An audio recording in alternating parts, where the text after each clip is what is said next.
Hello students. So in this lecture we will discuss about the organic portion of GE1, the special exam that is going to be held in few days. तो आप लोग के मन में बहुत सारा doubt है कैसा क्वेश्चन आएगा, क्या पैटर्न होगा। बहुतों को लगता है कि डायरेक्ट क्वेश्चन ही बता दिया जाए, तो ऐसा नहीं होता है। पढ़ना तो पड़ेगा, एग्ज़ाम है तो कुछ तो पढ़ना पड़ेगा। तो इस लेक्चर में हम लोग ये इन सभी बातों पे अ, नज़र डालेंगे। तो सबसे पहले कि क्वेश्चन पैटर्न क्या होने वाला है। तो ये 75 मार्क्स का क्वेश्चन होगा, जिसमें कि 10 क्वेश्चंस पूछे जाएंगे। कोई सेक्शन वाइज क्वेश्चन नहीं होगा, यानी जो सिलेबस आप देख रहे होंगे उसमें दो सेक्शन है, सेक्शन ए और सेक्शन बी। किसी में इनऑर्गेनिक ऑर्गेनिक है, किसी में ऑर्गेनिक फिजिकल है। तो वहाँ पे कोई सेक्शनल क्वेश्चन नहीं होगा। टोटल 10 क्वेश्चन होंगे, दोनों सेक्शन से करीब करीब 5-5 क्वेश्चन होंगे। But you have to answer any 5 of the 10 questions. यानी आप चाहें तो पांचों क्वेश्चन इनऑर्गेनिक से कर सकते हैं, पांचों क्वेश्चन ऑर्गेनिक से कर सकते हैं। ऐसा कोई सेक्शनल उसमें बाउंडेशन नहीं होगा। पहले जो जीई के एग्ज़ाम्स होते थे उसमें सेक्शनल कुछ कंडीशन लगा होता था, बट ये कंसिडरिंग द टाइम कंस्ट्रेंट इस बार ऐसा कुछ नहीं रहेगा। तो इस 15 मार्क्स के क्वेश्चन में कुछ सब पार्ट्स भी हो सकते हैं। नॉर्मली फिजिकल केमिस्ट्री में जहाँ डेरिवेशन होता है तो हो सकता है कि 15 नंबर का क्वेश्चन पूछ लिया जाए, बट ऑर्गेनिक और इनऑर्गेनिक में 15 मार्क्स का एक क्वेश्चन फ्रेम करना बहुत मुश्किल है, तो उसमें सब पार्ट्स होते ही हैं। तो सब पार्ट्स में कैसे कैसे क्वेश्चन होते हैं, स्पेशली चूंकि हम लोग ऑर्गेनिक डिस्कस कर रहे हैं, तो इसमें ऑर्गेनिक में जो टाइप्स ऑफ क्वेश्चन होंगे, क्वेश्चन टाइप्स, उसमें एक तो होगा कि गिव मैकेनिज्म। मैकेनिज्म पूछ लिया जाएगा, जो भी रिएक्शन होगा उसका मैकेनिज्म पूछ लिया जा सकता है। सेकंड इसमें होता है complete the reaction type question. Complete the reaction, complete the reaction में क्या होता है कि या तो रिएजेंट बताना होता है, या तो रिएजेंट जो मिसिंग रिएजेंट है, मिसिंग रिएजेंट बताना पड़ सकता है, या फिर इसमें प्रोडक्ट बताना होगा। और प्रोडक्ट में भी क्या, प्रोडक्ट में बताना पड़ सकता है कि मेजर कौन होगा, माइनर कौन होगा। मेजर और माइनर प्रोडक्ट बताना हो सकता है। तीसरा क्वेश्चन जो होता है वो रीजनिंग टाइप क्वेश्चन होगा। ये ऑर्गेनिक में भी होता है, इनऑर्गेनिक में भी होता है। रीजनिंग क्वेश्चंस यानी कोई स्टेटमेंट दिया होगा, उसको एक्सप्लेन करना होगा, उसका क्या रीज़न होता है। जैसे कि कैटायन का स्टेबिलिटी ऑर्डर पूछा जा सकता है, उसमें रीज़न बताना होगा। अ, किसी रिएक्शन में अगर दो सबस्ट्रेट है तो कोई एक सबस्ट्रेट ज़्यादा रिएक्टिव क्यों होता है, वो रीज़न बताना होगा। तो ये होता है रीजनिंग टाइप क्वेश्चन। तो जैसे जैसे हम लोग ये पोर्शन भी डिस्कस करेंगे, ये समझ में खुद ब खुद आ जाएगा कि यहाँ से क्वेश्चन क्या फ्रेम हो सकता है, और हम खुद बताएंगे फ्रेम करके कि क्वेश्चन जो है वो कैसे यहाँ से फ्रेम किया जा सकता है। तो स्टार्ट करेंगे ऑर्गेनिक पोर्शन। सबसे पहले उसमें होमोलिटिक और हेटेरोलिटिक क्लीवेज करना पढ़ना है। यानी जब कोई बॉन्ड टूटता है तो उसको हम क्लासिफाई करते हैं एज होमोलिटिक और हेटेरोलिटिक क्लीवेज। तो होमोलिटिक क्लीवेज में जो ये बॉन्ड टूट रहा है उसमें जो इलेक्ट्रॉन है, दो इलेक्ट्रॉन है ऑब्वियसली इस बॉन्ड में, तो वो बराबर बराबर दोनों में बढ़ जाता है। और हेटेरोलिटिक क्लीवेज में किसी एक ही एटम को दोनों शेयर्ड इलेक्ट्रॉन जो है वो चला जाएगा, यानी इसमें हम लोग को केटायन और एनायन बनता दिखाई देता है। तो यहाँ अनइक्वली डिस्ट्रीब्यूटेड है, दिस इज इक्वल डिस्ट्रीब्यूशन। इसका एग्जाम्पल हम लोग को आगे लेक्चर में ही मिलेगा कि कहाँ पे रेडिकल बनता है। जहाँ पे भी रेडिकल बनेगा वो होमोलिटिक क्लीवेज होगा, और जहाँ केटायन एनायन बनेगा वो हेटेरोलिटिक क्लीवेज होगा। सो नेक्स्ट है इंटरमीडिएट्स, कि जब रिएक्शन हम लोग करते हैं तो रिएक्शन इंटरमीडिएट्स बनते हैं, यानी बीच में कोई एक ऐसा स्टेज आता है जिससे हम लोग को प्रोडक्ट मिलता है। तो वो जो बीच का स्टेज होता है उसी को हम इंटरमीडिएट बोलते हैं। तो इंटरमीडिएट में हम लोग को मेनली 3 इंटरमीडिएट पढ़ना है: कार्बोकेटायन, रेडिकल और कार्बन आयन। तो यहाँ से कार्बोकेटायन से एक इम्पॉर्टेंट क्वेश्चन होता है जो कि यूजुअली पूछा जाता है, explain the stability order of carbocations. तो ये है कार्बोकेटायन का स्टेबिलिटी ऑर्डर। जो 3 डिग्री कार्बोकेटायन होता है वो सबसे ज़्यादा स्टेबल होगा और मिथाइल कैटायन सबसे कम स्टेबल होगा। क्या कारण है? कारण हम लोग दो बताते हैं कि एक तो इंडक्टिव इफेक्ट के कारण। इंडक्टिव इफेक्ट मतलब जो सिग्मा इलेक्ट्रॉन है उसके डोनेशन के थ्रू स्टेबिलाईजेशन। तो यहाँ देखते हैं हम लोग कि तो इसमें CH3 CH3 CH3 3 CH3 group है, तो तीनों तरफ से इलेक्ट्रॉन का डोनेशन हो रहा है। तीनों तरफ से इलेक्ट्रॉन का डोनेशन अगर होगा तो पॉजिटिव चार्ज को स्टेबल करने के लिए नेगेटिव चार्ज चाहिए। तो यहाँ पे ज़्यादा डोनेशन होने के कारण ये पॉजिटिव चार्ज ज़्यादा स्टेबिलाईज होगा, जबकि यहाँ पे ऐसा 2 ही ग्रुप है, यहाँ एक ग्रुप है और यहाँ तो कोई ग्रुप नहीं लगा हुआ। तो पहला रीज़न है on the basis of inductive effect, और सेकंड होता है हाइपर कंजुगेशन। यानी अगर कार्बोकेटायन का स्टेबिलिटी पूछा जाए तो इस ये दो रीजन से एक्सप्लेन करना होगा, एक इंडक्टिव इफेक्ट और दूसरा हाइपर कंजुगेशन। तो हाइपर कंजुगेशन होता क्या है ये भी पूछ लिया जा सकता है कि क्या होता है hyper conjugation. So this is interaction of sigma electron with adjacent P orbital. इसको हम लोग नो बॉन्ड रेजोनेंस भी बोलते हैं। तो यहाँ हम लोग को पॉजिटिव चार्ज दिखाई दे रहा है, यानी यहाँ पे क्या है, यहाँ पे है वेकेंट पी ऑर्बिटल। ये वेकेंट पी ऑर्बिटल, क्योंकि कार्बन पे जब पॉजिटिव चार्ज है तो उसका हाइब्रिडाइजेशन क्या हो गया, sp2, यानी एक पी ऑर्बिटल इसके पास खाली पड़ा हुआ है।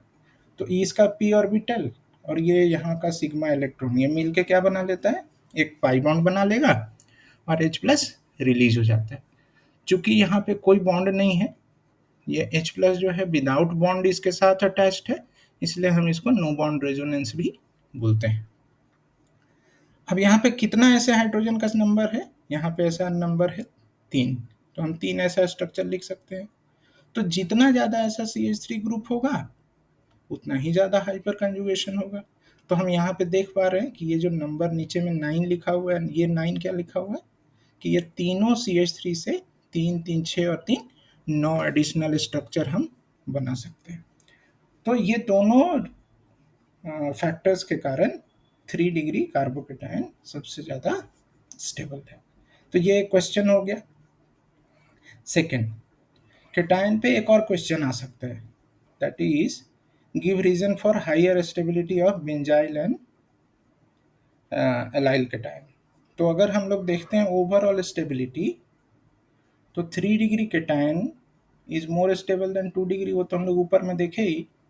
लेकिन बेंजाइल और एलाइल जो है केटायन, ऑल्दो ये 1 डिग्री केटायन है, बट फिर भी ये 2 डिग्री केटायन से ज़्यादा स्टेबल होता है। तो ये क्यों है ऐसा? सो this is explained on the basis of resonance. तो यहाँ हम लोग देख पा रहे हैं कि ये जो है वो रेजोनेंस है, यहाँ पे पाई बॉन्ड जो है वो पॉजिटिव चार्ज के साथ कंजुगेटेड है। सिमिलरली यहाँ पे भी पाई बॉन्ड पॉजिटिव चार्ज के साथ कंजुगेशन में है।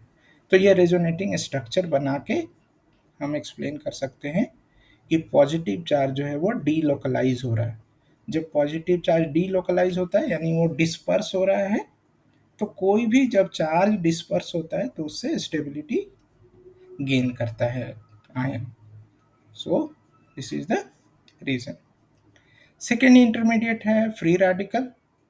फ्री रेडिकल में हम लोग देखे पहले कि होमोलिटिक क्लीवेज से फ्री रेडिकल बनता है।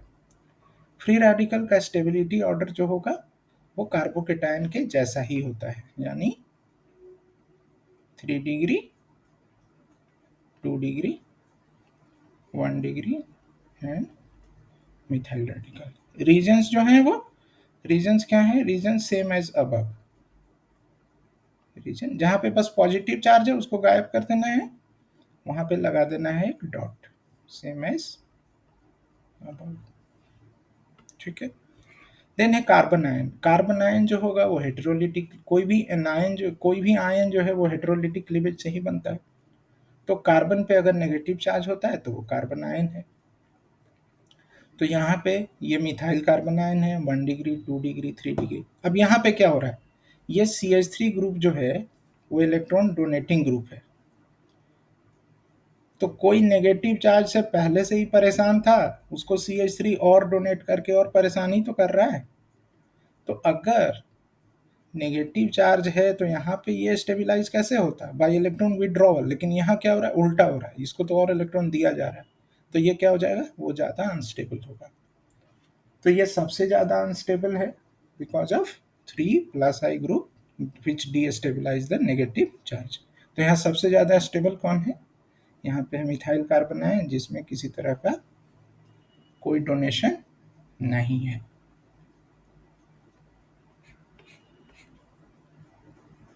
सो नेक्स्ट टॉपिक है एरोमेटिसिटी। तो इंटरमीडिएट से समझ में आया होगा कि क्या क्वेश्चन पूछा जा सकता है। नेक्स्ट है एरोमेटिसिटी। कोई कंपाउंड जब एरोमेटिक होता है तो वहां पे क्या होता है कि डीलोकलाइज्ड पाई इलेक्ट्रॉन होता है, डीलोकलाइज्ड पाई इलेक्ट्रॉन। और हम लोग अभी चर्चा किए थे, हम लोग चर्चा किए थे कि कोई भी चार्ज पार्टिकल जब डी डीस्टेबिलाईज सॉरी डीस्टेबिलाईज नहीं, जब डीलोकलाइज होगा, डिस्पर्स होगा, तो उससे स्टेबिलिटी बढ़ता है। तो aromatic compounds are those compound which satisfy these three rules.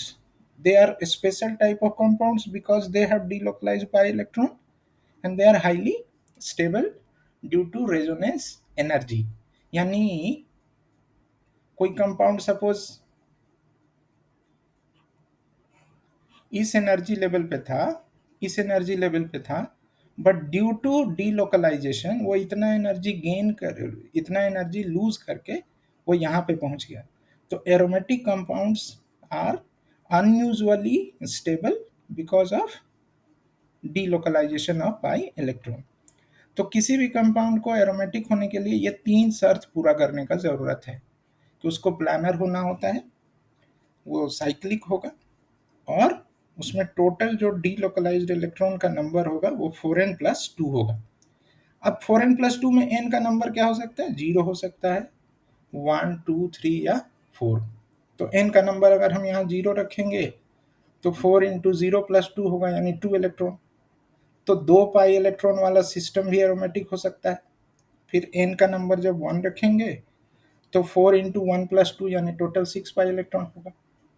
तो 2 पाई, 6 पाई, 10 पाई, 14 पाई इलेक्ट्रॉन सिस्टम अगर है तो उस केस में हम इसको एरोमेटिक बोलेंगे। तो कुछ एग्जाम्पल देखते हैं। तो ये साइक्लिक है, और क्या होना है, और 2 शर्त क्या है कि प्लानर होना है। प्लानर होने के लिए क्या जरूरी है कि एटम sp2 हाइब्रिडाइज्ड हो। अगर sp3 हाइब्रिडाइज्ड हो जाएगा तब तो वहां पे वो प्लानर स्ट्रक्चर होगा नहीं।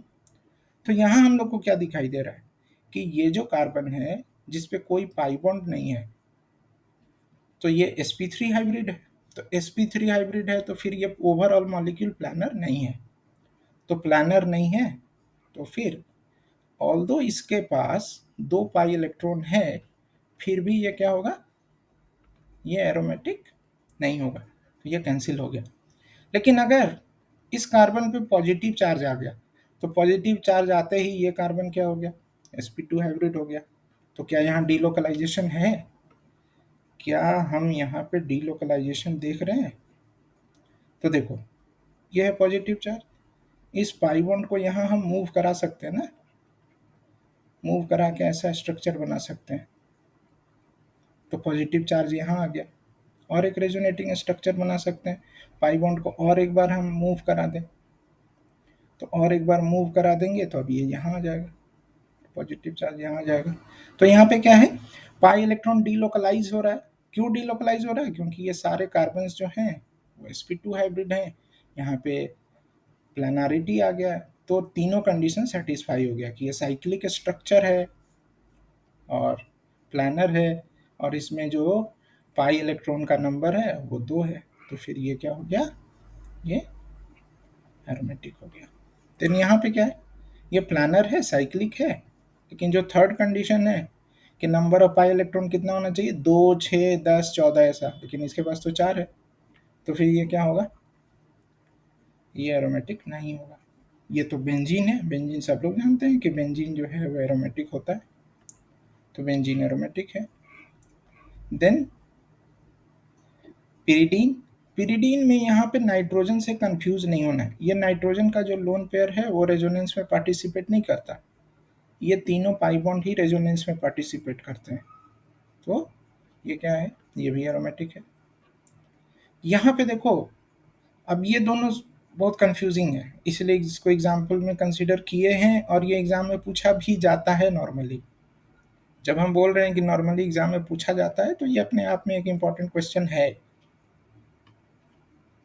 तो यहाँ हम लोग देख रहे हैं कि इस नाइट्रोजन के लोन पेयर को शामिल नहीं किए क्योंकि यहाँ ऑलरेडी ये तीनों जो है ऑल्टरनेट डबल बॉन्ड है, ये रेजोनेंस में है। बट यहाँ पे रेजोनेंस के लिए पाई बॉन्ड का शामिल होना जरूरी है, अगर वो नहीं शामिल करेंगे तो फिर रेजोनेंस नहीं होगा। तो इस पाई इलेक्ट्रॉन को लेके हम रेजोनेटिंग स्ट्रक्चर लिख लेते हैं। कैसे लिख पाएंगे, एक एक स्ट्रक्चर हम लिख के बता रहे हैं, हालांकि ये पूछा नहीं जाएगा कि कैसे ये रेजोनेंस हो रहा है। तो ये देखो, इस तरीके से ये रेजोनेंस होता है, यानी ये लोन पेयर जो है वो रेजोनेंस में शामिल है। तो रेजोनेंस में शामिल है तो इसको काउंट करना पड़ेगा, तो कितना टोटल इलेक्ट्रॉन हो गया, 2, 2, 4 और 2, 6, तो फिर ये भी एरोमेटिक होगा। सिमिलर यहाँ पे है, 2 लोन पेयर है लेकिन एक ही रेजोनेंस में शामिल होता है, तो ये भी एरोमेटिक है। देन यहाँ एग्जाम्पल में हम लोग देख लें, ये एरोमेटिक है, ये एरोमेटिक नहीं है, ये एरोमेटिक है, एक लोन पेयर हम शामिल करेंगे। ये यहाँ पे टोटल पाई इलेक्ट्रॉन कितने हैं, 2, 2, 4 और 2, 6, ये पॉजिटिव चार्ज है तो ये प्लानर है, साइक्लिक है और 6 पाई इलेक्ट्रॉन है, तो ये भी एरोमेटिक है।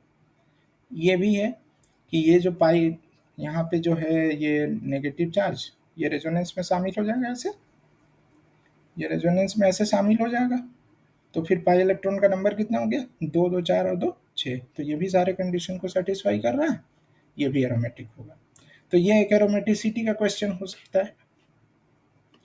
तो इसमें क्वेश्चन क्या होगा एरोमेटिसिटी में, क्वेश्चन होगा, एक क्वेश्चन तो ये हो सकता है, what is Huckel's rule, Huckel's 4n+2 rule के नाम से ही जाना जाता है, तो हम बताएंगे कि Huckel's rule, according to Huckel's rule, any cyclic planar structure having 4n+2 delocalized electron is considered as aromatic compound। तो ये एक रूल हुआ, और दूसरा इस रूल पे बेस्ड क्वेश्चन कि which of the following compounds और species, जिसमें कैटायनिक और एनायनिक स्पीसीज हो सकता है, आर एरोमेटिक और नॉन एरोमेटिक।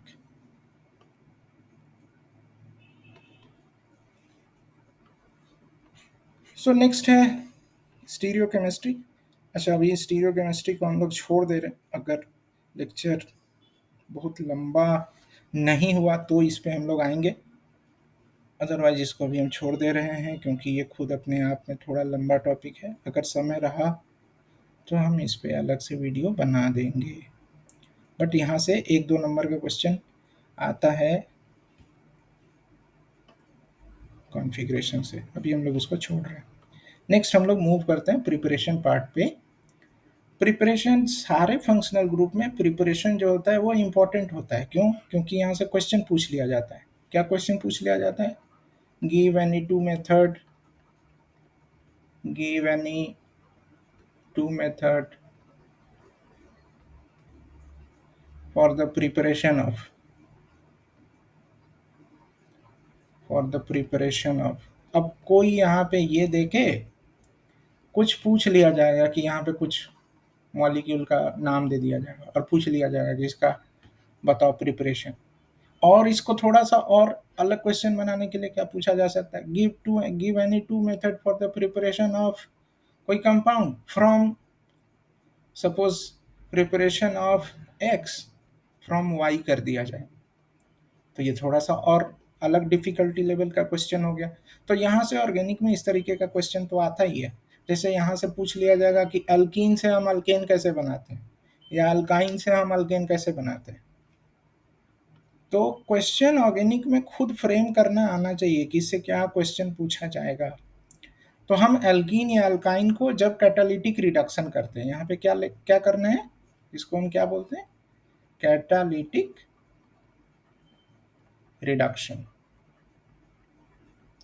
तो इस कैटालिटिक रिडक्शन में हम एक हाइड्रोजन गैस लेंगे और निकल पैलेडियम या प्लैटिनम कैटलिस्ट लेते हैं, और उससे एल्कीन से अल्केन बन जाएगा, और एल्काइन से भी अल्केन बनेगा, क्योंकि अल्काइन में पहले 2 हाइड्रोजन हम ऐड करेंगे, तो अल्काइन में पहले क्या बनेगा, एल्काइन से एल्कीन बनेगा, और फिर एल्कीन से क्या बनेगा, अल्केन बन जाएगा। यानी ये 2 स्टेप में रिएक्शन होता है, पहले यहाँ H2 ऐड हुआ और फिर यहाँ H2 ऐड हुआ। तो इसी में आगे हम लोग डिस्कस ये भी करेंगे कि एल्काइन से एल्कीन में कैसे रिएक्शन को रोक दिया जाए, क्योंकि अगर ये क्वेश्चन पूछ दिया जाए कि एल्काइन से एल्कीन में कैसे रोकेंगे, तो ये कंडीशन यूज करेंगे तब तो सीधा हम एल्केन पे चले जाएंगे। कुछ इस कंडीशन में हम चेंज करते हैं ताकि रिएक्शन जो है वो एल्कीन के स्टेज पे रुक जाएगा। तो जब हम लोग एल्कीन का पार्ट डिस्कस करेंगे वहां डिस्कस करेंगे ये क्वेश्चन। सो सेकेंड है कॉल्वेज इलेक्ट्रोलिटिक मेथड। ये इंपॉर्टेंट है क्योंकि हम यहाँ पे अल्केन इलेक्ट्रोलिसिस के थ्रू बनाते हैं। तो क्या करते हैं, यहाँ सोडियम सॉल्ट लेते हैं, किसका, सोडियम सॉल्ट लेते हैं कार्बोक्सिलिक एसिड का। सोडियम या पोटेशियम सॉल्ट भी ले सकते हैं, यानी वो पानी में घुल जाना चाहिए, ताकि इलेक्ट्रोलिसिस के लिए क्या जरूरी है, इलेक्ट्रोलिसिस के लिए जरूरी है कि जो हम कंपाउंड ले रहे हैं वो पानी में घुल जाए। तो इसीलिए हम लोग एसिड का क्या ले रहे हैं, सोडियम या पोटेशियम सॉल्ट ले रहे हैं। तो इसके साथ यहाँ पे मेटल है, यानी Na+ या K+ है। तो एनोड पे क्या होगा, ये चूंकि नेगेटिवली चार्ज है तो एनोड की तरफ जाता है। तो एनोड पे क्या होता है, ऑक्सीडेशन होता है। ऑक्सीडेशन मतलब लॉस ऑफ इलेक्ट्रॉन। एनोड पे क्या होगा, ऑक्सीडेशन होगा। ऑक्सीडेशन का मतलब है लॉस ऑफ इलेक्ट्रॉन। तो इलेक्ट्रॉन का अगर लॉस है तो ये जो RCO- था उससे एक इलेक्ट्रॉन निकाल दिया हम लोग, तो ये RCO रेडिकल बन गया। अब यहाँ से CO2 गैस जो है वो निकल के चला जाएगा, तो ये बन जाएगा R रेडिकल, और ये R रेडिकल और R रेडिकल आपस में कंबाइन करके बना लेगा R और R हो गया। तो ये फिर RR, यानी यहाँ पे क्या हो रहा है, यहाँ पे कार्बन का संख्या बढ़ रहा है। कैसे, इस एग्जाम्पल से समझते हैं कि CH3CONA का इलेक्ट्रोलिसिस करेंगे तो क्या होगा, ये वाला जो पार्ट है, ये वाला पार्ट, ये तो CO2 बन के निकल गया ना, तो बचा कौन सा पार्ट, CH3। तो एक CH3 रेडिकल बना, ये दूसरे CH3 रेडिकल से कंबाइन कर गया, तो फाइनली बना क्या, CH3CH3। यानी अब यहाँ से ये क्वेश्चन पूछा जा सकता है कि अगर हमको इथेन बनाना है तो हम कौन सा सॉल्ट का इलेक्ट्रोलिसिस करने वाले हैं। तो ये क्या है, ये है सोडियम एसीटेट। अगर हम सोडियम या पोटेशियम एसीटेट लेंगे, सोडियम या पोटेशियम एसीटेट ले लेंगे तो ये बन जाएगा। ये भी क्वेश्चन हो सकता है कि इसी का हम इलेक्ट्रोलिसिस करें, यानी सोडियम एसीटेट का इलेक्ट्रोलिसिस करें तो उससे कौन सा अल्केन बनेगा। यानी ये कंप्लीट द रिएक्शन में भी पूछा जा सकता है कि इस रिएक्शन को कंप्लीट करो क्या बनेगा। और कैथोड में क्या होने वाला है, वाटर में चूंकि हम लोग रिएक्शन करा रहे हैं एक्वस मीडियम में, तो एक्वस मीडियम में H+ तो है, तो कैथोड पे क्या होता है, कैथोड पे होता है रिडक्शन, यानी उधर से जो इलेक्ट्रॉन आ रहा है वो H+ गेन करके H2 गैस बन के निकल जाएगा। तो ये 2 मेथड है, एक फ्रॉम एल्कीन अल्काइन, दूसरा is from electrolysis of sodium और पोटेशियम सॉल्ट। थर्ड है ग्रिग्नार्ड रिएजेंट से। ग्रिग्नार्ड रिएजेंट सब लोग जानते हैं, RMGX। इसमें अगर हम कोई भी एसिड दें, RMgX यानी ग्रिग्नार्ड रिएजेंट में कोई भी एसिड दें, तो यहाँ पे क्या होता है, ग्रिग्नार्ड रिएजेंट में ये नेगेटिव पार्ट होता है और Mg पे पॉजिटिव होता है। तो ये जो नेगेटिव पार्ट है वो H प्लस लेके RH बन जाता है। अब क्वेश्चन है कि एसिड आ कहाँ से रहा है। हम लोग जानते तो हैं कि H2O जो है वो एम्फोटेरिक कंपाउंड है, एसिड का भी काम करता है, बेस का भी काम करता है। इसमें एक एसिडिक हाइड्रोजन है, भले वो एसिड कमजोर है लेकिन R माइनस यहाँ से H प्लस निकाल लेता है, तो निकाल लेता है तो RH बन जाएगा।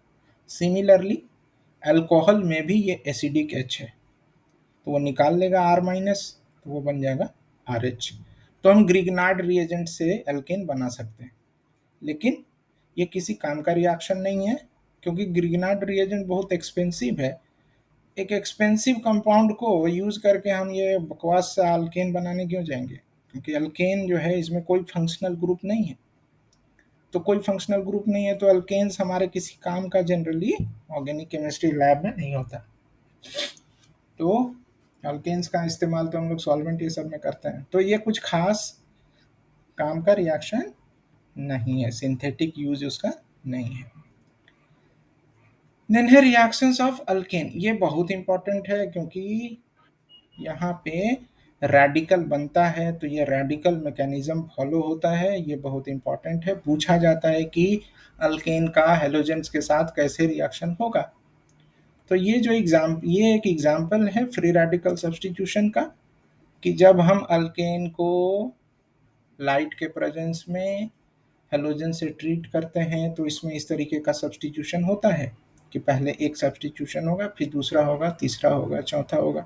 अल्टीमेटली यानी अगर हम रिएक्शन को कंट्रोल नहीं करें, यानी हम Cl2 बहुत सारा डाल के छोड़ दिए हैं, तो अल्टीमेटली ये जाके CCl4 बनेगा।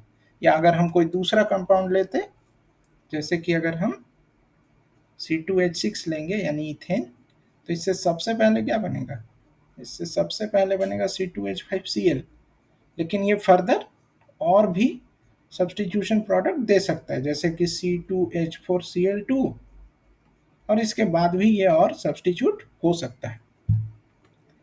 तो ये जो रिएक्शन है इसमें 3 स्टेप होता है, इनिशिएशन, प्रोपगेशन और टर्मिनेशन। इनिशिएशन स्टेप किसको बोलते हैं, जब फर्स्ट टाइम रेडिकल बने, first step where radical is formed is called initiation.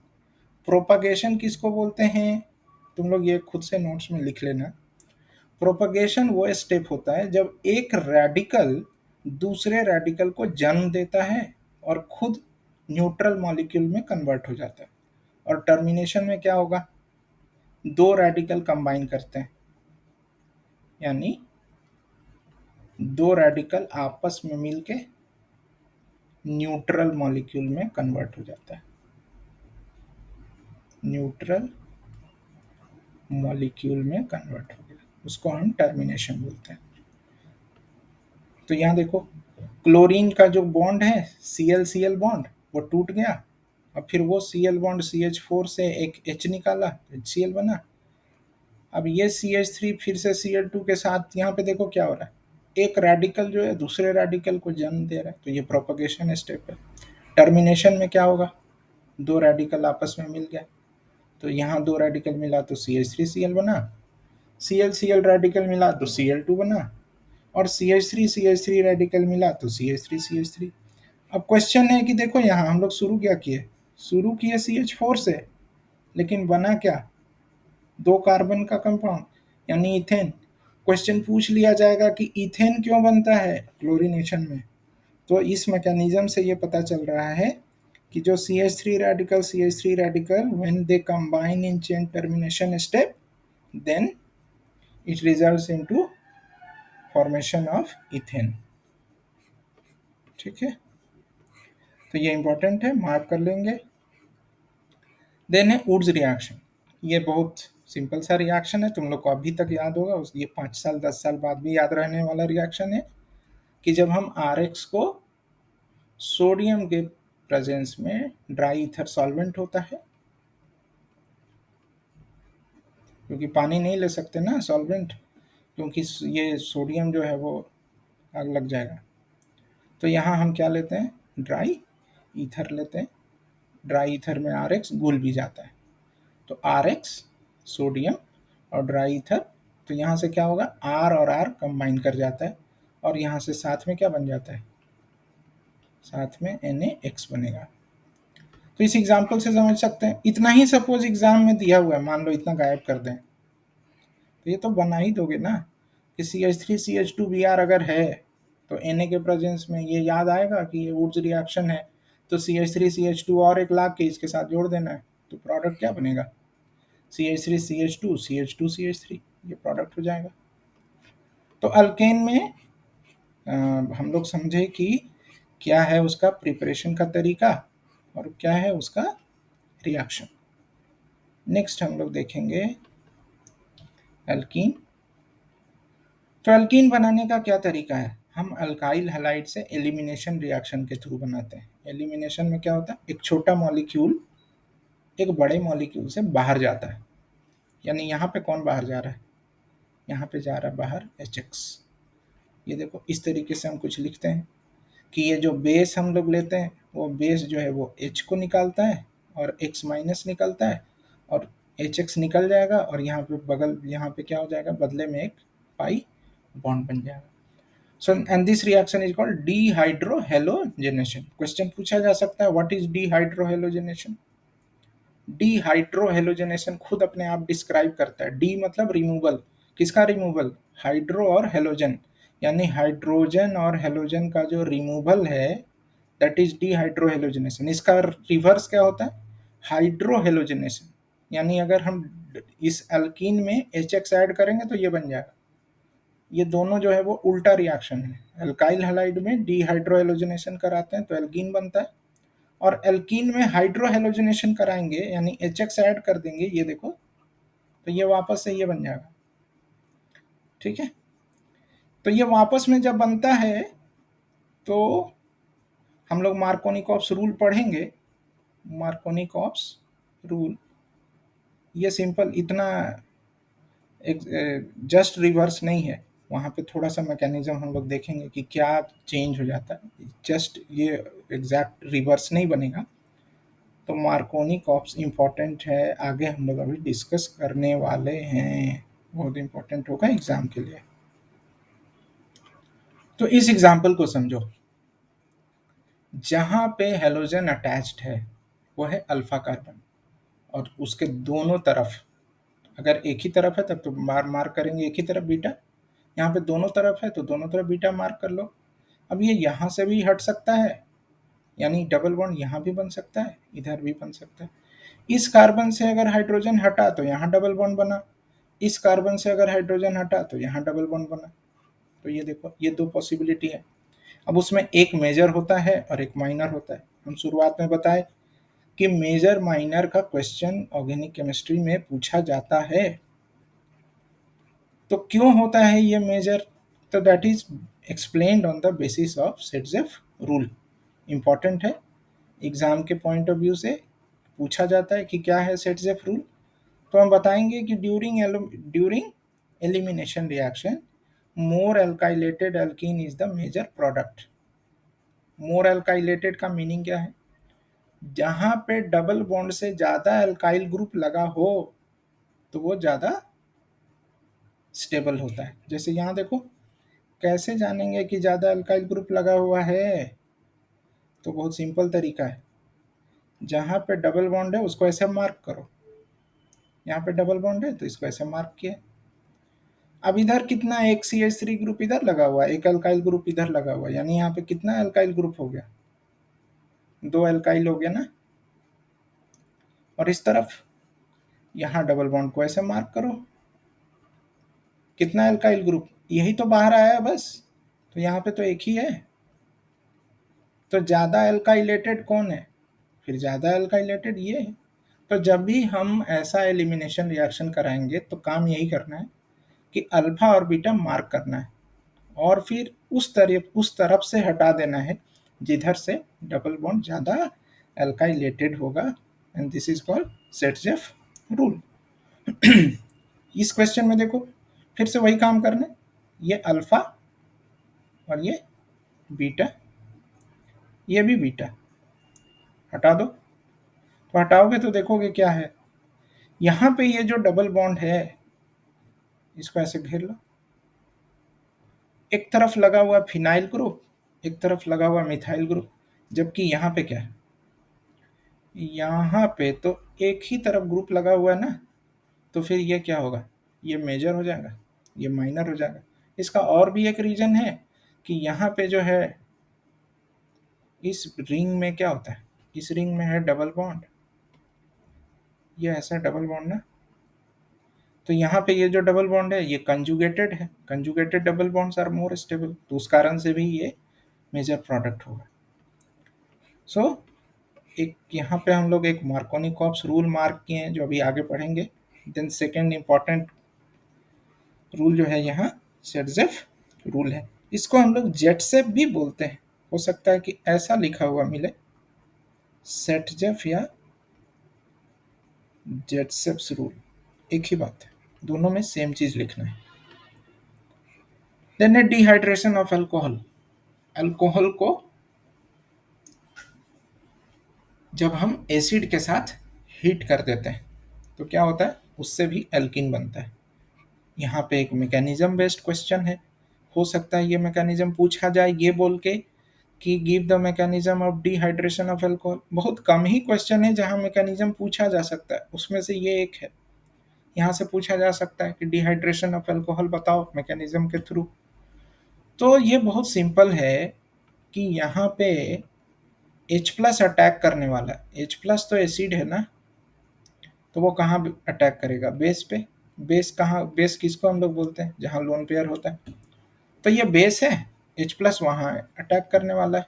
दिखाएंगे कैसे, ऐसे दिखाएंगे, इलेक्ट्रॉन का मूवमेंट, ये अटैक किया, ये बना, अब ये यहाँ से क्या करेगा, अब ये यहाँ से ऐसे निकाल के जाएगा, ये केटायन बना, केटायन तो स्टेबल नहीं है, केटायन में से केटायन से न्यूट्रल मॉलिक्यूल बनाने के लिए क्या करेंगे, एक H प्लस निकाल देंगे, तो एक H प्लस निकालेंगे तो ये बनेगा। अब यहाँ पे सारे स्टेप्स जो होते हैं वो रिवर्सिबल होते हैं, तो सारे स्टेप्स रिवर्सिबल हैं, इसका मतलब क्या है कि जब हम फॉरवर्ड रिएक्शन कर रहे हैं तो अल्कोहल से H2O निकाल रहे हैं तो ये एल्कीन बन रहा है। रिवर्स में क्या होगा, अगर हम एल्कीन में H प्लस के प्रेजेंस में वाटर ऐड करेंगे तो क्या बन जाएगा, अल्कोहल। दोनों रिएक्शन जो है वो इम्पॉर्टेंट है। जो फॉरवर्ड रिएक्शन है वो है dehydration of alcohol and that is favoured by concentrated acid. चूंकि हम यहाँ तो पानी निकाल रहे हैं ना, तो पानी निकाल रहे हैं तो रिएक्शन में हम लोग को पानी का ज़रूरत नहीं है, इसीलिए हम वहाँ पे लेते हैं कंसंट्रेटेड एसिड। लेकिन जो रिवर्स रिएक्शन है, रिवर्स रिएक्शन मतलब हाइड्रेशन ऑफ एल्कीन, यानी पानी अगर हम एल्कीन में ऐड कर रहे हैं तो उससे अल्कोहल बनेगा, उसमें हम लोग को तो पानी का ज़रूरत है, इसलिए हम वहाँ क्या लेते हैं, एक्वस एसिड लेते हैं। Then a catalytic hydrogenation of alkene, हाँ तो इसके बारे में हम लोग पहले चर्चा किए हैं, ये इम्पॉर्टेंट भी है। इम्पॉर्टेंट इसलिए है कि क्योंकि यहाँ से क्वेश्चन ये आएगा कि हम एल्काइन से सीस और ट्रांस एल्कीन कैसे बना सकते हैं। अगर हम लोग को सीस और ट्रांस एल्कीन दोनों बनाना है, क्वेश्चन क्या है, how can you obtain or prepare cis and transalkene from alkynes,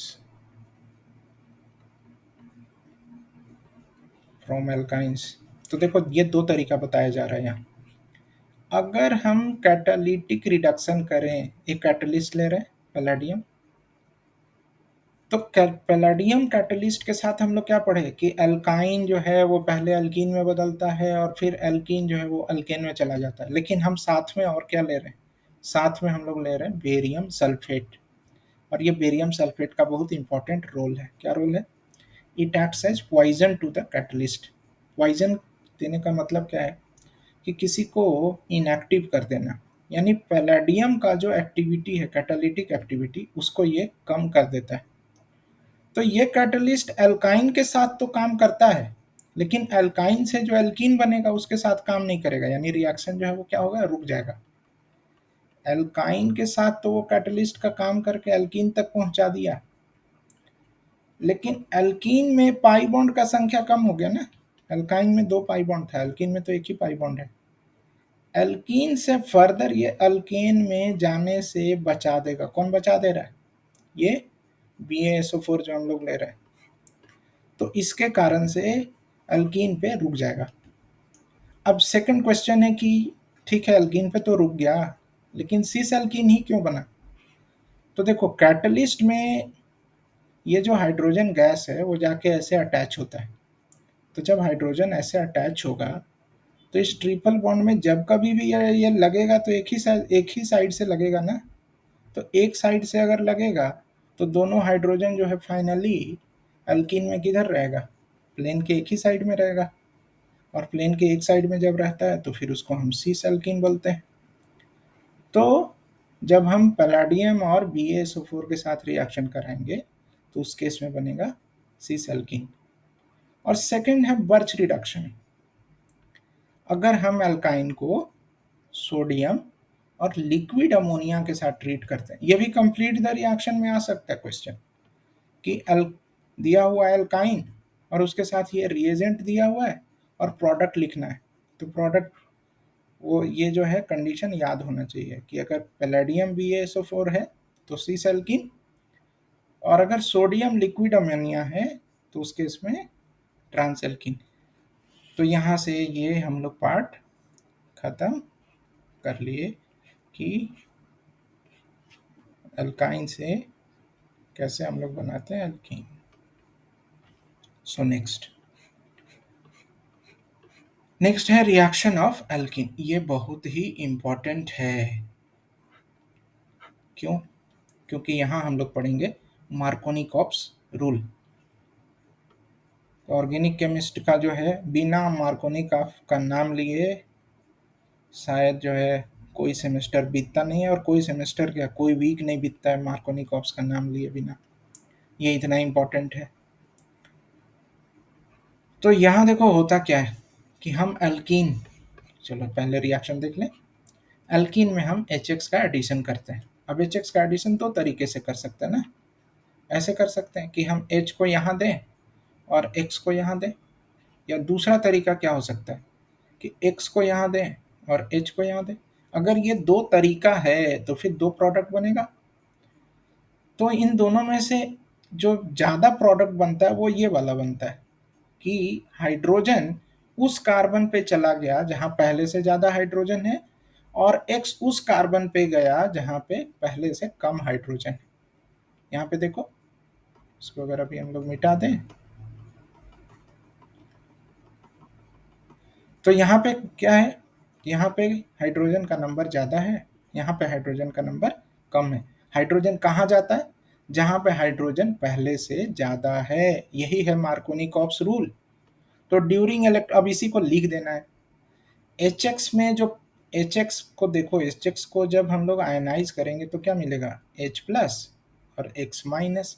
ये हो गया इलेक्ट्रोफाइल, और X माइनस क्या हो गया? X माइनस हो गया न्यूक्लियोफाइल। अब देखो पाई बॉन्ड में तो पहले से यहाँ पे क्या है, पाई इलेक्ट्रॉन है ना। पाई इलेक्ट्रॉन है यानी यहाँ नेगेटिव चार्ज है। इस पे अटैक कौन कर सकता है? नेगेटिव चार्ज पे नेगेटिव चार्ज तो अटैक नहीं करने वाला है। नेगेटिव चार्ज पे कौन अटैक करेगा? H प्लस अटैक करेगा, यानी इलेक्ट्रोफाइल अटैक कर रहा है। इसलिए हम इसको कौन सा एडिशन बोलते हैं? इलेक्ट्रोफिलिक एडिशन बोलते हैं, क्योंकि रिएक्शन शुरू किससे हो रहा है? शुरू हो रहा है इलेक्ट्रोफाइल के थ्रू। तो ये भी याद रहेगा कि during electrophilic addition across a double bond, positive part of the addendum goes to the carbon. Addendum किसको बोलते हैं? जिसको हम जोड़ रहे हैं। यहाँ पे किसको जोड़ रहे हैं? HX को। तो HX में पॉजिटिव पार्ट कौन है? H प्लस है। So positive part of the addendum goes to the carbon having greater number of hydrogen, and negative part goes to the carbon having lesser number of hydrogen. ठीक है, ये है rule.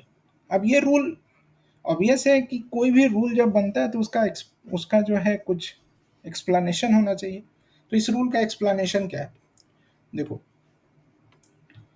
H plus का attack का मतलब है कि pi electron से हम दिखा रहे हैं कि वो H प्लस पे अटैक कर रहा है। तो H जो है या तो इस कार्बन पे जा सकता था, यानी या तो यहाँ जा सकता था या तो यहाँ जा सकता था। तो यहाँ अगर गया इस कार्बन पे तो वो CH3 हो गया और पॉजिटिव चार्ज यहाँ बना। अगर उल्टा इस कार्बन पे जाता है तो पॉजिटिव चार्ज यहाँ आता है।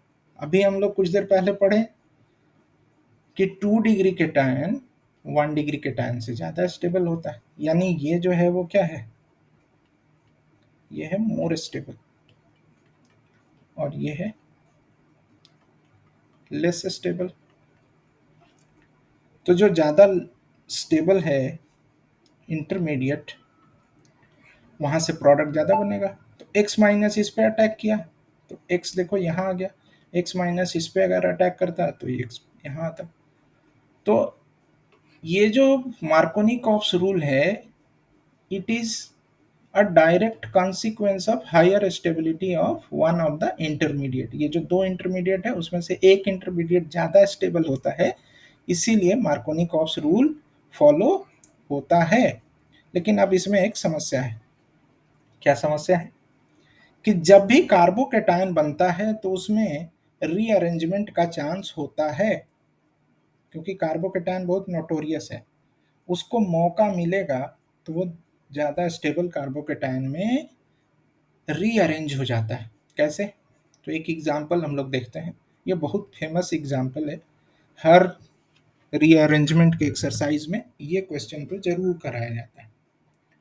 तो यहाँ हम लोग HBr दे रहे हैं, यानी HBr क्या करेगा, HBr पहले टूटेगा। HBr किस में टूटेगा?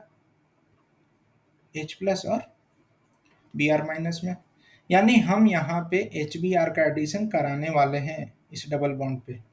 लेकिन चूंकि इस डबल बॉन्ड के बगल में एक ऐसा कार्बन है जो कि 3 डिग्री है, तो इस 3 डिग्री कार्बन को ध्यान में रखते हुए हम लोग प्रोडक्ट बनाएंगे। यानी डायरेक्ट मार्कोनी-कॉप्स रूल यहाँ नहीं लगाना है। अगर ये क्वेश्चन हो तब तो हम डायरेक्ट मार्कोनी-कॉप्स रूल लगा देंगे। इस क्वेश्चन में तो हम डायरेक्ट मार्कोनी-कॉप्स रूल लगाने वाले हैं, क्योंकि यहाँ पे कोई रीअरेंजमेंट का चांस नहीं है, इसीलिए यही होगा मेजर प्रोडक्ट। ये मेजर होने वाला है और ये माइनर होगा, जो हम लोग अभी ऊपर देखे थे। लेकिन चूंकि यहाँ पे सबस्ट्रेट का स्ट्रक्चर ऐसा है कि इस डबल बॉन्ड के बगल में 3 डिग्री कार्बन है, जहाँ से एक 3 डिग्री कार्बोकेटायन बन सकता है, तो हम उसको कंसीडर करेंगे। तो यहाँ देखो, पहले H प्लस 2 इस डबल बॉन्ड पे, तो ये कार्बोकेटायन बनाए। यानी हम मार्कोनी-कॉप्स रूल को ध्यान में रखते हुए जो स्टेबल कार्बोकेटायन होता है वो बनाएंगे जरूर। लेकिन अब क्या करेंगे, यहाँ पे जो हाइड्रोजन है इसको माइग्रेट करा देंगे। कहाँ माइग्रेट करा देंगे? यहाँ। इसको हम लोग बोलते हैं हाइड्राइड शिफ्ट। अगर याद करोगे तो जरूर ये याद आएगा कि कार्बोकेटायन में इस तरीके का रीअरेंजमेंट होता है। करोगे याद तो हर बात याद आएगी, गाना सुने हो। तो यहाँ से हाइड्राइड शिफ्ट कराएंगे तो ये बन गया ज़्यादा स्टेबल कार्बोकेटायन, 3 डिग्री बन गया, जबकि ये क्या था, 2 डिग्री। अब इस पे Br माइनस अटैक करेगा तो ये बनेगा प्रोडक्ट। तो यहाँ से क्वेश्चन पूछ दिया जा सकता है कि इसमें बताओ HBr का एडिशन कराएंगे तो क्या बनेगा मेजर प्रोडक्ट। तो यहाँ डायरेक्ट मार्कोनी-कॉप्स रूल से अगर हम बनाएंगे तो गलत प्रोडक्ट बन जाएगा, ये याद रखना है। चलो तो आगे बढ़े। नेक्स्ट है anti Markovnikov's addition of HBr। ये भी तुम लोग को पढ़ते ही ध्यान में आ रहा होगा कि इसको हम लोग पेरोक्साइड इफेक्ट के नाम से जानते हैं। पेरोक्साइड के प्रेजेंस में अगर HBr का एडिशन हम कराएं तो उसमें उल्टा प्रोडक्ट बनने लगता है, यानी जो मार्कोनी-कॉप्स बोला उसका उल्टा बनेगा प्रोडक्ट। कब? जब हम HBr के साथ लेंगे पेरोक्साइड। और ये भी याद रखना है कि ये जो पेरोक्साइड इफेक्ट है वो सिर्फ किस पे लगता है, HBr पे। HCl या HI के साथ हम पेरोक्साइड दे भी दें तो भी कोई फर्क नहीं पड़ने वाला है, मार्कोनी-कॉप्स एडिशन ही उसमें होगा। तो क्यों ये उल्टा प्रोडक्ट बन जाता है? ये इसलिए बनता है क्योंकि यहाँ मैकेनिज्म ही बदल जाता है। मार्कोनी-कॉप्स में कैसा मैकेनिज्म हुआ था? Ionic mechanism. यहाँ पे कैसा मैकेनिज्म है? Free radical mechanism. तो याद करो शुरुआत में हम लोग पढ़े थे होमोलिटिक एंड हेटेरोलिटिक क्लीवेज। तो यहाँ देखो ये एक एग्जाम्पल है होमोलिटिक क्लीवेज का। और HCl या HI को अगर हम लोग ऐसे तोड़ दे रहे हैं या HBr को H प्लस और Br माइनस में, तो वो है हेटेरोलिटिक क्लीवेज। तो इस एग्जाम्पल को हम लोग यूज कर सकते हैं to explain homolytic and heterolytic cleavage. तो यहाँ देखो ये पेरोक्साइड का जो ऑक्सीजन ऑक्सीजन बॉन्ड है वो बहुत आसानी से टूटता है क्योंकि ये अनस्टेबल होता है। ऑक्सीजन पे लोन पेयर होता है, तो दोनों लोन पेयर जो धक्का मुक्की करता है तो ये बॉन्ड आसानी से टूटता है। अब ये आरओ रेडिकल HBr से एक H निकाल लेता है तो बन जाता है Br रेडिकल। तो अब ये Br रेडिकल इस पे अटैक करता है। चूंकि पेरोक्साइड होने के कारण क्या हो गया, मैकेनिज्म ही बदल गया। अब ये रेडिकल मैकेनिज्म हो गया। तो जब Br रेडिकल यहाँ पे अटैक कर रहा है तो दो तरह का रेडिकल बन रहा है, एक 2 डिग्री रेडिकल और एक 1 डिग्री रेडिकल। 2 डिग्री रेडिकल ज़्यादा स्टेबल होता है तो उसके कारण ये मेजर होगा और ये माइनर होगा। With HCl and HI, normal ionic mechanism is observed even in presence of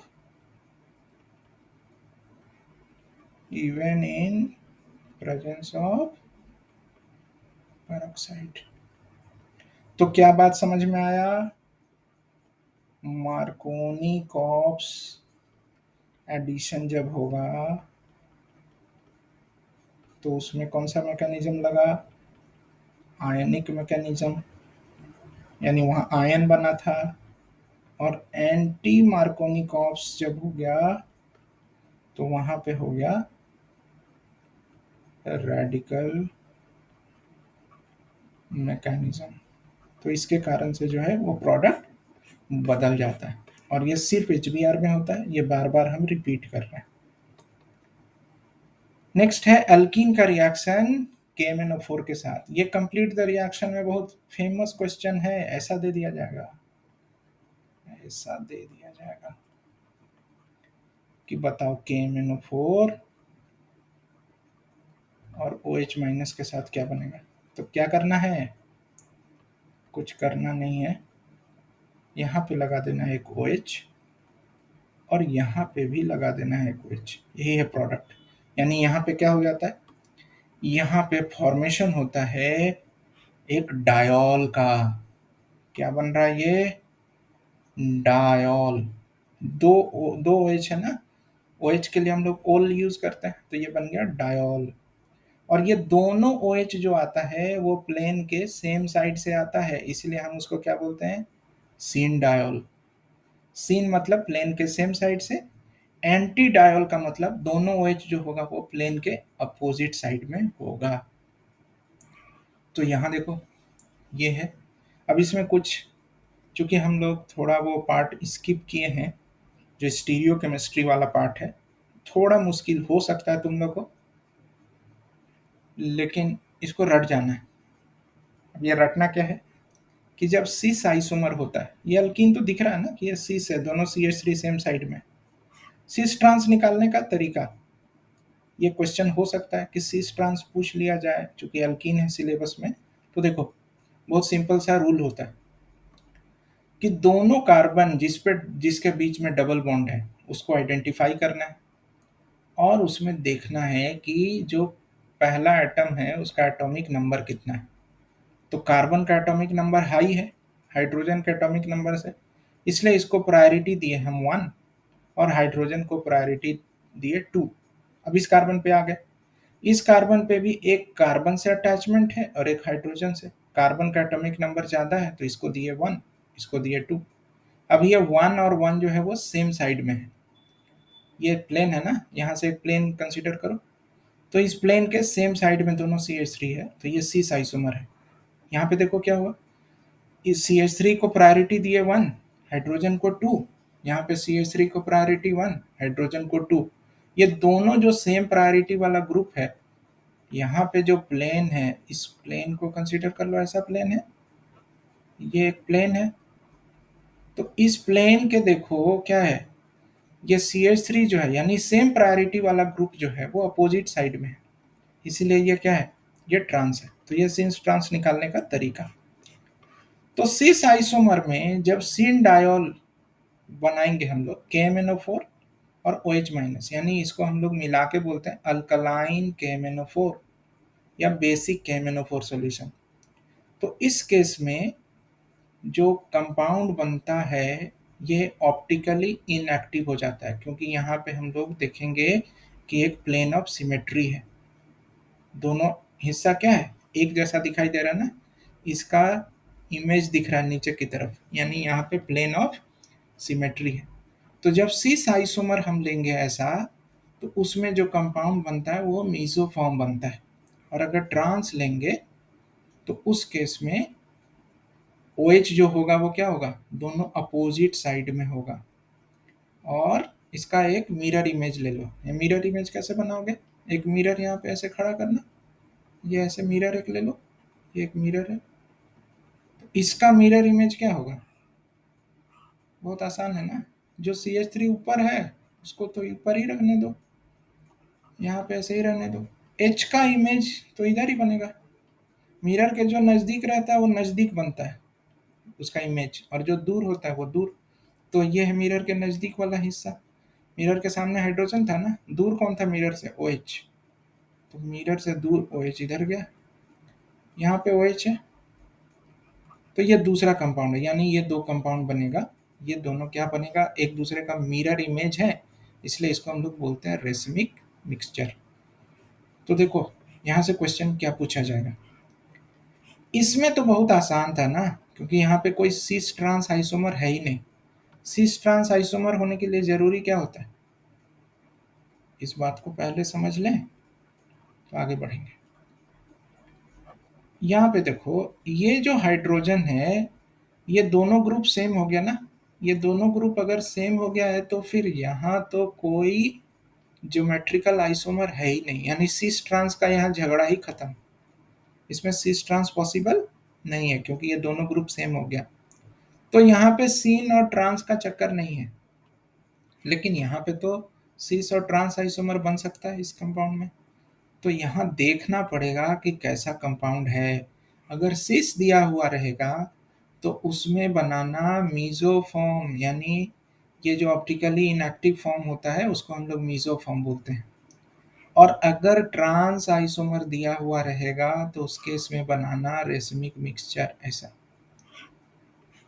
तो KMnO और OH माइनस में क्या करना है, OH का एडिशन करना है। कैसा एडिशन, सीन एडिशन, यानी दोनों OH जो है वो प्लेन के एक ही साइड से जाएगा। सिस में वो बनेगा मीसो और ट्रांस में बनेगा रेसमिक। लेकिन Br2 के केस में, यानी जब हम Br2 का एडिशन करेंगे डबल बॉन्ड के अक्रॉस, तो कहानी थोड़ा बदल जाएगा। ये याद रखना है कि डबल बॉन्ड में Br2 जब हम लोग ऐड करते हैं तो Br और Br जाके ऐड हो जाता है, इसको हम लोग बोलते हैं डीकलराइजेशन ऑफ ब्रोमीन सॉल्यूशन। जहाँ कहीं पे भी पाई बॉन्ड होता है वो उसको अगर हम ब्रोमीन के सॉल्यूशन से, ब्रोमीन जो है वो खुद डार्क ब्राउन कलर होता है ब्रोमीन सॉल्यूशन का, तो अगर वो एल्कीन ब्रोमीन के साथ रिएक्ट कर रहा है तो ब्राउनिश कलर धीरे धीरे क्या हो जाएगा, गायब हो जाएगा ना। तो इसको हम लोग बोलते हैं decolourisation of bromine solution. Decolourisation, क्योंकि ब्रोमीन तो धीरे धीरे कंज्यूम हो जाएगा। डीकलराइजेशन ऑफ, क्वेश्चन पूछा जाएगा कि क्यों एल्कीन जो है वो डीकलराइज करता है, तो अब समझ में आया होगा, डीकलराइजेशन ऑफ ब्रोमीन सॉल्यूशन, क्योंकि ब्रोमीन कंज्यूम हो जाएगा तो ब्राउन कलर अपने आप खत्म हो जाएगा। ये बता देना ये रिएक्शन दिखा के कि हाँ ऐसा होता है, इसलिए ब्रोमीन सॉल्यूशन जो है वो डीकलराइज हो जाएगा। अब देखो इसका मैकेनिज्म कैसे होता है, ये डबल बॉन्ड इस पे अटैक किया, तो अटैक किया तो यहाँ से एक Br माइनस बाहर चला जाता है, अब यहाँ ये जो इंटरमीडिएट बनता है इसको हम साइक्लिक ब्रोमोन, ये सब नाम याद नहीं रहे, मैकेनिज्म भूल जाओ, उससे कोई फर्क नहीं पड़ने वाला है। मेन कहानी ये है कि इसमें Br2 का एडिशन होने वाला है। हम जितना चीज़ बता रहे हैं उसमें से 5-10% भूलोगे ही, इतने दिन बाद तुम लोग पढ़ रहे हो। तो अगर कुछ भूल जाओ तो उससे बहुत ज़्यादा कुछ फ़र्क नहीं पड़ेगा कि हम बहुत डिटेल में बता रहे हैं। अगर उसमें से आधा चीज़ भी रिकॉल करोगे तो एटलीस्ट प्रोडक्ट तो लिख ही दोगे। तो स्टेप इसलिए बता रहे हैं कि तुम लोग को याद हो जाए, बहुत कुछ रटना ना पड़े। तो यहाँ देखो एक बी आर पहले से है और दूसरे बी आर को आना है, तो दूसरा बी आर ऑब्वियस है ना कि दूसरे साइड से आएगा, सेम साइड से तो नहीं आ सकता। तो यहाँ पे बी आर माइनस जो है वो दूसरे साइड से जाता है, तो ये इस तरीके का प्रोडक्ट बनता है। और यहाँ पे क्या है, ये एंटी एडिशन। उस केस में KMnO4 वाले केस में क्या होता है, थोड़ा सा मैकेनिज्म बदल जाता है। KMnO4 जो एक साइक्लिक इंटरमीडिएट बनाता है, ऐसा ऐसा इंटरमीडिएट बनाता है, यहाँ पे Mn होगा, ठीक है। यहाँ पे मैकेनिज्म कुछ और होता है, इसलिए दोनों ऑक्सीजन जो है वो प्लेन के एक ही साइड में रह जाता है, लेकिन वहाँ पे मैकेनिज्म अलग है। वहाँ पे दोनों ब्रोमीन अलग अलग हिस्से से आ रहे हैं, अलग अलग हिस्से नहीं मतलब अलग अलग डायरेक्शन से आ रहा है। तो यहाँ पे जो दोनों बी आर है वो अपोजिट साइड में जाता है, यानी ये एंटी एडिशन है, ये याद रखना, एंटी एडिशन है। जबकि KMnO4 में OH का जो एडिशन हो रहा है वो सीस एडिशन है, तो उससे कहानी थोड़ा सा बदल जाएगा। अब वहां पे क्या देखे थे हम लोग कि सीस के केस में मीजो मिला था, लेकिन यहाँ पे सीस के केस में रेसमिक मिक्सचर मिलेगा और ट्रांस के केस में मीजो मिलेगा। अब इसको याद रखने के लिए ये एक शॉर्टकट है, क्या है, याद रखना है कार। तुम लोग बड़े हो गए हो, ज़्यादातर लोग के पास हो सकता है ऑलरेडी कार होगा, या कार नहीं होगा तो खरीदने वाले होगे। तो कार याद रखना तो बहुत आसान है।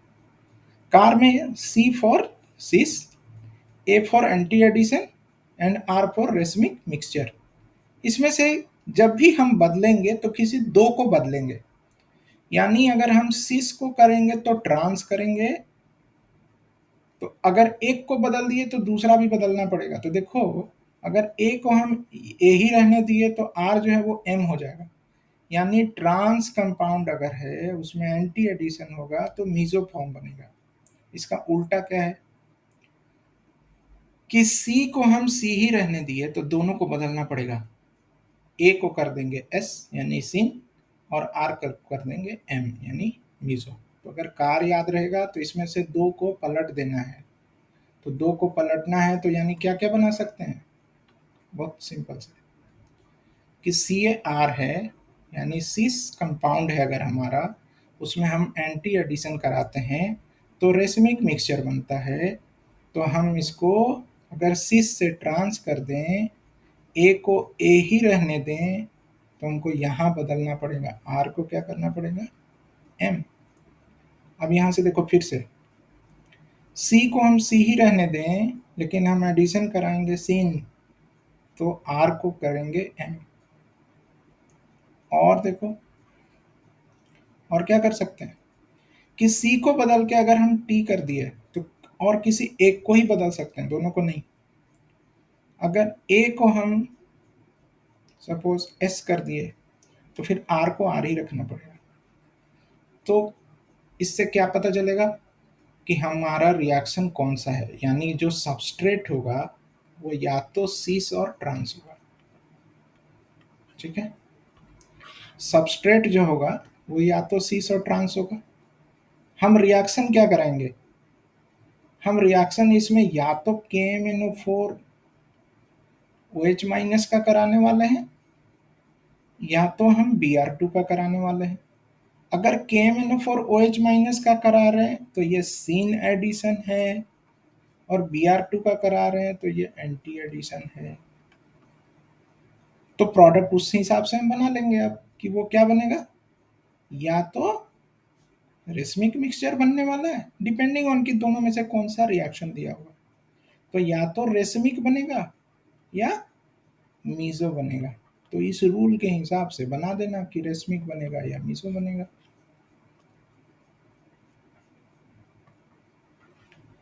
सो नेक्स्ट रिएक्शन क्या है? ओजोनोलिसिस। बहुत इंपॉर्टेंट रिएक्शन है। अल्कीन में हम जितना रिएक्शन पढ़ रहे हैं ये सब इंपॉर्टेंट है, और अगर ऑर्गेनिक का रिएक्शन सारा पढ़ लोगे तो 10 में से 5 क्वेश्चन तो यहाँ से कर ही लोगे। दूसरा यूनिट से बहुत ज़रूरत नहीं पड़ेगा पढ़ने का तुम लोग को, क्योंकि ऑर्गेनिक का रिएक्शन में नंबर कटता नहीं है, सही सही लिखोगे तो ओजोनोलिसिस में करना क्या है? बहुत सिंपल सा काम करना है कि इसको बीच से जो है ऐसे काट देना है और दोनों तरफ ऑक्सीजन बैठा देना है। काटोगे और दोनों तरफ ऑक्सीजन बैठा दोगे। जैसे ये देखो, इसको काटे ना तो एक ऑक्सीजन इधर बैठा दिए और एक ऑक्सीजन इसके साथ बैठा दिए। बहुत आसान सा रिएक्शन होता है। तो जब कभी भी दिखे कि अल्कीन है, ओजोन है, जिंक और H2O है, तो यही काम करना है। मुफ्त का नंबर है इस रिएक्शन में।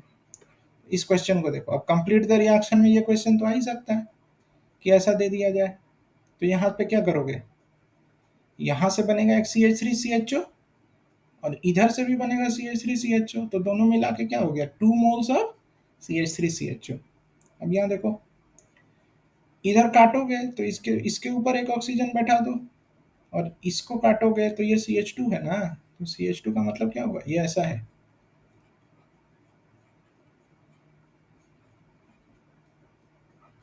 ये ऐसा है। तो काटोगे तो इधर क्या बनेगा? HCOH, ये कंपाउंड, और इधर से ये साइक्लोहेक्सानॉन। यानी ये ये जो कंपाउंड है वो है क्या? क्या कंपाउंड है ये है फॉर्मल डिहाइड। ऐसे ज़्यादा नाम ये सब का क्वेश्चन, कुछ कॉमन नेम जो है वो तो जानना पड़ेगा तुम लोग को। कुछ तो पूछा जाएगा ये सब क्वेश्चन भी कि इसका नाम बता दो, लेकिन जहाँ नाम पूछा जाएगा वहीं बताना है। जहाँ नाम नहीं पूछा जाएगा, कंप्लीट द रिएक्शन में नाम नहीं पूछा जाता है नॉर्मली, तो वहाँ ये प्रोडक्ट लिख दोगे तो चल जाएगा काम। नाम बताने का ज़रूरत नहीं।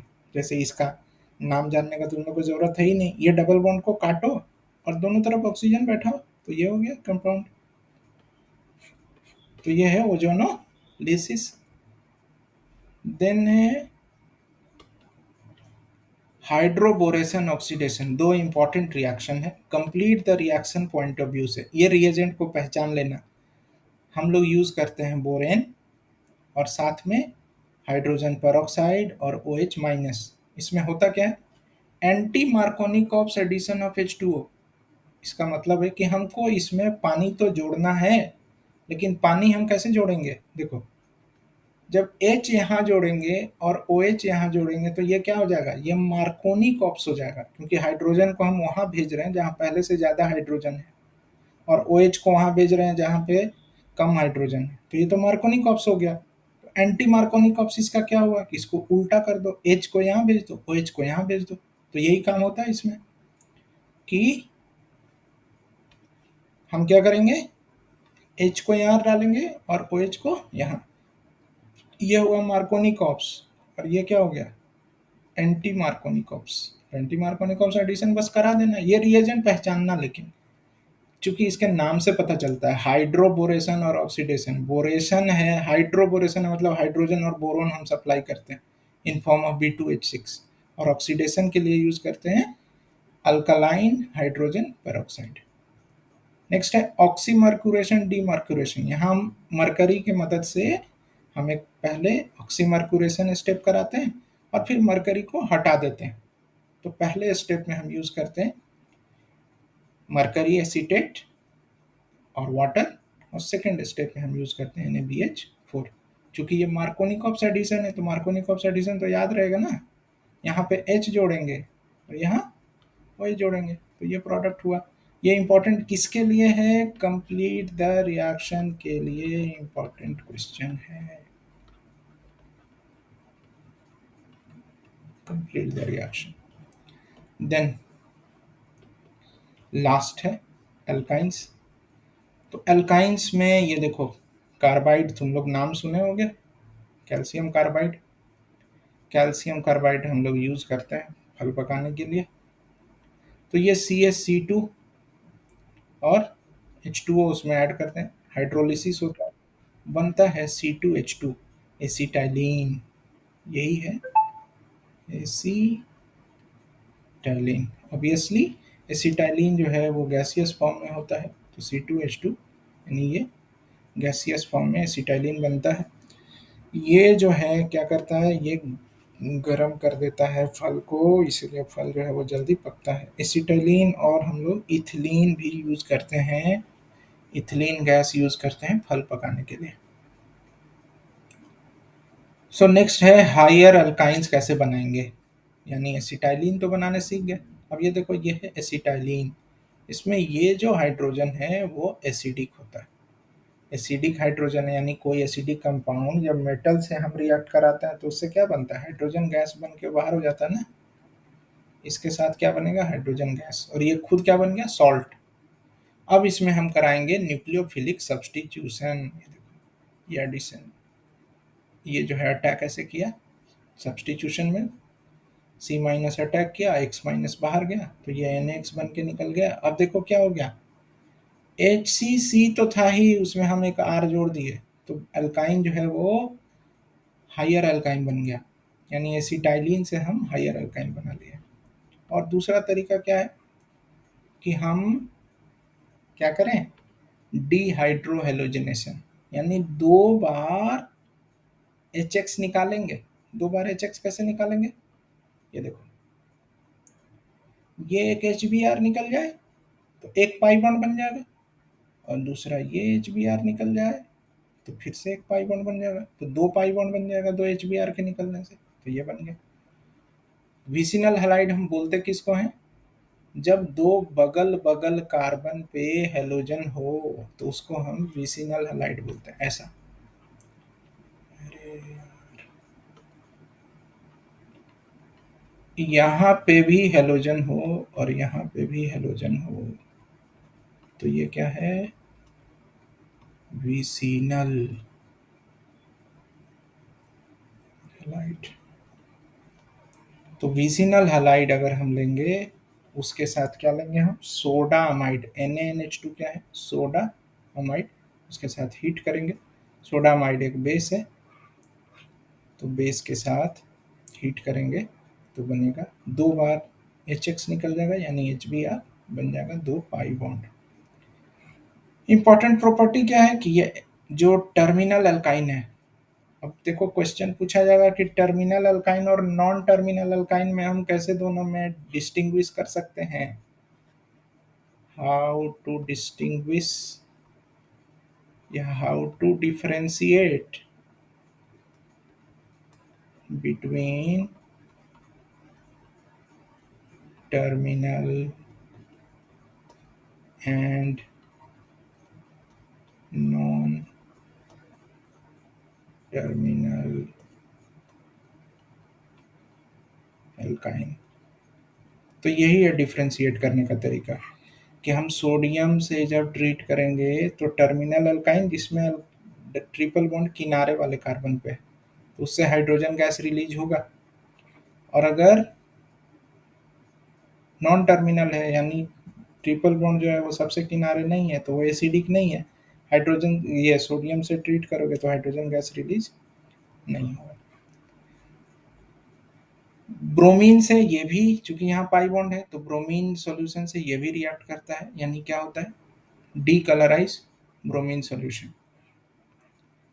ओजोनोलिसिस, यहाँ पे जब हम ओजोनोलिसिस कराते हैं तो बनता है एसिड, यानी यहाँ पे क्या करोगे, ट्रिपल बॉन्ड को तोड़ के इधर भी एसिड बना देना है और इधर भी एसिड बना देना है। वहाँ पे हम बनाए थे एल्डिहाइड या कीटोन, यहाँ पे बना देना है एसिड, इस तरीके से एसिड बना दोगे। लेकिन अल्काइन का ओजोनोलिसिस नॉर्मली पूछा नहीं जाता है, पूछ दिया जाए तो भी मुश्किल नहीं है। इधर से दो कार्बन का एसिड बनाओगे, इधर से एक कार्बन का एसिड बनाओगे, एक कार्बन का एसिड फर्दर ऑक्सीडाइज हो जाता है CO2 में, तो फाइनल प्रोडक्ट क्या हो जाएगा, CH3COH प्लस CO2। KMnO4 के साथ क्या होगा, KMnO4 के साथ जब हम एडिशन कराते हैं तो यहाँ पे क्या बनेगा, देखो बहुत सिंपल है, जो एल्कीन में सीखे हो ना उसी को यहाँ पे अप्लाई कर देना। ये देखो, अगर सी ट्रिपल बॉन्ड सी है, उसमें दोनों तरफ ओ एच जोड़ेंगे तो यही तब बनेगा। लेकिन अभी ये क्या है, इनॉल है, ये क्या है, इनॉल है। तो इनॉल किस में चला जाता है, कीटो में चला जाता है ना। तो ये फर्दर जो है वो क्या हो जाएगा, इनॉल जो है वो कीटो में कन्वर्ट हो जाएगा, यानी दोनों तरफ ये कीटो बन जाएगा। और अगर हम हॉट यूज करेंगे, हॉट KMnO4, तो ये दोनों ही एसिड में बदल जाएगा। यानी यहाँ से तोड़ देना, इधर का अलग, इधर का अलग। यानी जैसे इस क्वेश्चन को करो, इसी को कर लो, इसको कर लो कि ये है कंपाउंड, और इसको हम दे दिए KMnO4 OH माइनस और हीटिंग, या हॉट KMnO4 सपोज लिख दिया जाए। तो एसिड बनाना, इधर से 2 कार्बन का एसिड, इधर से 1 कार्बन का एसिड। 2 कार्बन का एसिड क्या होता है, CH3COH। और 1 कार्बन का एसिड क्या होगा, HCOH। लेकिन वो तो फर्दर ऑक्सीडाइज कर जाएगा, तो फिर 1 कार्बन का एसिड स्टेबल नहीं होता, इसलिए बनाएंगे CO2। तो ये हो गया। तो ये ही है हमारा सिलेबस। अब वो सिर्फ स्टीरियो केमिस्ट्री का पार्ट हम छोड़े हैं ऑलरेडी, शायद लेक्चर 1 घंटे से ज़्यादा का हो चुका है। तो ये तुम लोग को इसको पढ़ने में करीब 4 घंटे का समय देना है। 2 बार या तो लेक्चर सुन लो, या इससे नोट्स बना लो। क्वेश्चन बहुत सारा इसमें ऑलरेडी डिस्कस किया हुआ है। इतने क्वेश्चन से एक ठीक ठाक नंबर आ सकता है अगर ठीक से पढ़ोगे इसको। तो अगर समय रहा तो हम वो स्टीरियो केमिस्ट्री वाला पोर्शन भी अलग से डिस्कस करेंगे। तो इसके बाद तुम लोग को फर्दर सेमेस्टर 2 और सेमेस्टर 3 का लेक्चर भी मिल जाएगा अगले 1-2 दिन में। सो पेशेंस रखना है। Thank you.